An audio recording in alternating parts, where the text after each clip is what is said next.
Praise Lord दोस्तों, प्रभु यीशु मसीह के मधुर नाम में आपको बहुत बहुत सलाम। और आज पाम संडे है, खजूर का इतवार। पूरी दुनिया के लोग विजय दिवस के नाम में इसको सेलिब्रेट करते हैं और बहुत ही आशीषित दिन है। मैं याद करता हूँ कि प्रभु यीशु मसीह ने अपने चेलों को बुलाया और बोला, सामने के गांव में जाओ और वहाँ पर एक गधा और उसका बच्चा तुम्हें बंधा हुआ मिलेगा, उसको खोल कर मेरे पास ले आओ। अगर तुमसे कोई पूछे कि तुम इसे क्यों खोलते हो, तो कहना प्रभु को इसका प्रयोजन है। प्रभु यीशु मसीह की आवाज़ सुनकर उस अधिकार को लेकर चेले गांव की तरफ जाते हैं और जैसे ही उस बच्चे को खोलने की कोशिश करते हैं, वहाँ पर कुछ लोग थे, वो आके रोकने लगे, तुम ये क्या कर रहे हो, इसको क्यों खोलते हो, इसको कहाँ ले जा रहे हो। तब प्रभु यीशु मसीह के द्वारा दी गई वो आज्ञा, वो बातें जो उसने अपने चेलों से कही थी कि बता देना प्रभु को इसका प्रयोजन है, उन्होंने रिप्लाई किया, अरे हम अपने लिए थोड़ी खोल रहे हैं इसको, हम तो इसलिए इसको खोल रहे हैं कि प्रभु को इसका प्रयोजन है। तब उन लोगों ने बोला, ठीक है ले जाओ। मेरे लिए बहुत खुशी की बात है, इज्जत की बात है, आदर की बात है कि मेरे इस छोटे से गांव में प्रभु ने अपने दूतों को भेजा है ताकि इनको खोल करके ले जाएं और उसका मकसद पूरा हो सके। उन लोगों ने मना नहीं किया, रोका नहीं। मैं आपको आज ये संदेश देना चाहता हूँ, जब आपके पास भी कोई परमेश्वर का दूत पहुंचे, कोई परमेश्वर का दास पहुंचे, कोई परमेश्वर का संदेश पहुंचे, कोई उसकी योजना पहुंचे, तो आप कभी उसके बीच में रुकावट मत बनिएगा, क्योंकि कई बार हम खुदा के प्रयोजन में एक बड़ी रुकावट पैदा कर देते हैं। खुदा चाहता है हम रुकावट पैदा ना करें, बल्कि हम लोगों के लिए सहूलियत पैदा करें, हम लोगों के लिए रास्ता निकालें ताकि खुदा का नाम जलाल पाए। हालेलुया। आज खुदा की बादशाहत को बढ़ने में बहुत सारे लोग ऐसे हैं जो हर वक्त एक रुकावट बन करके आ जाते हैं, पर बहुत सारे ऐसे लोग हैं जो मददगार साबित होते हैं। आप याद करिए, जब वो आ करके खोल रहे थे, जैसे ही लोगों ने सुना, अरे ये इसलिए खोला जा रहा है क्योंकि खुदा इसको इसकी ज़रूरत है, उन्होंने तुरंत अलाउ किया, अनुमति दी ले जाने के लिए।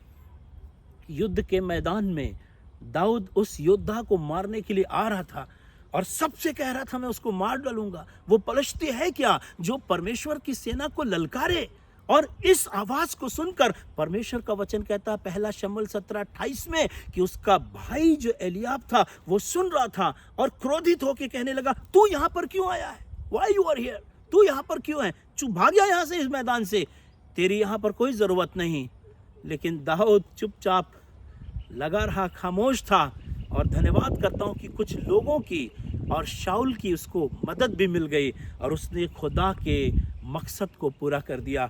आज खुदा एक बड़ा काम हमारे जीवन में, हमारे परिवार में, हमारे कम्युनिटी में करना चाहता है, हमारी कलीसिया में करना चाहता है, लेकिन जब उसका संदेश हमारे पास पहुंचता है तो कई बार हम खुद भी रुकावट बन जाते हैं, हम खुद भी क्वेश्चन मार्क पैदा कर देते हैं। पहली रुकावट हम क्या देखते हैं, पहले चेलों ने बोला रोको, मत जाने दो। रोको के बाद एक क्वामा है, मत जाने दो। लेकिन जब परमेश्वर के वो योजना को समझ गए तब उन्होंने क्वामा हटा दिया, बोलो रोको मत जाने दो। हालेलुया। आज कई बार हम भी कहते हैं रोको मत जाने दो, पर खुदा बाप चाहता है हम अपने क्वामा को हटा दें और कहें रोको मत जाने दो, खुदा की मर्जी को पूरा करने दो। क्या आप भी वो शख्स बनेंगे जो कहेंगे मैं खुदा की मर्जी को पूरा करने के लिए कोई रुकावट नहीं हूँगा, बल्कि एक मददगार साबित होना चाहता हूँ। Then God is going to use you. तब परमेश्वर आपको इस्तेमाल करने के लिए जाएगा। आप याद करिए, हनन्याह सफीरा ने अपना पूरा पैसा, पूरी प्रॉपर्टी बेच दी और सब कुछ तैयार करके रखा था कि जाएंगे कल कलीसिया में प्रेरितों के पांवों पर वो धन ला के रख देंगे। लेकिन आपको याद है ना, उनके दिल के अंदर एक लालच आ गया और उन्होंने एक भाग को ला करके छुपा दिया और इसी वजह से हनन्याह और सफीरा ने अपने प्राण को खो दिया। अरे ये तो इतना खूबसूरत मौका था, लेकिन उनके इस ख्याल ने, उनके इस थॉट ने एक रुकावट पैदा कर दी।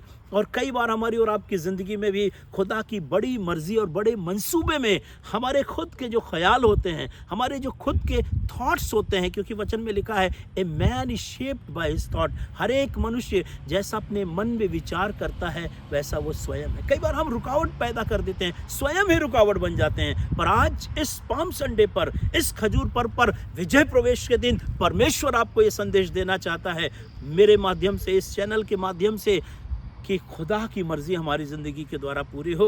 और जब भी कोई हमको खोलने के लिए आए, चाहे वो कलाम से खोले, चाहे अपनी बातों से खोले, चाहे हमें समझाने की कोशिश करे, जब हमें खोलने की कोशिश करे तो आप खुद भी रुकावट मत बनिए। अगर आपके सामने किसी को खोला जा रहा है तो आप उसके लिए भी रुकावट ना बनिए, बल्कि आप मददगार साबित होइए, ताकि खुदा का नाम आपकी ज़िंदगी से जलाल पाए। हालेलुया। मैं यकीन करता हूँ ये पाम संडे आपके लिए बरकत का होगा और आप खुदा को काम करने से कभी ऐतराज़ नहीं करेंगे, बल्कि कहेंगे हाँ खुदा बाप, मैं तैयार हूँ तेरी खिदमत को करने के लिए।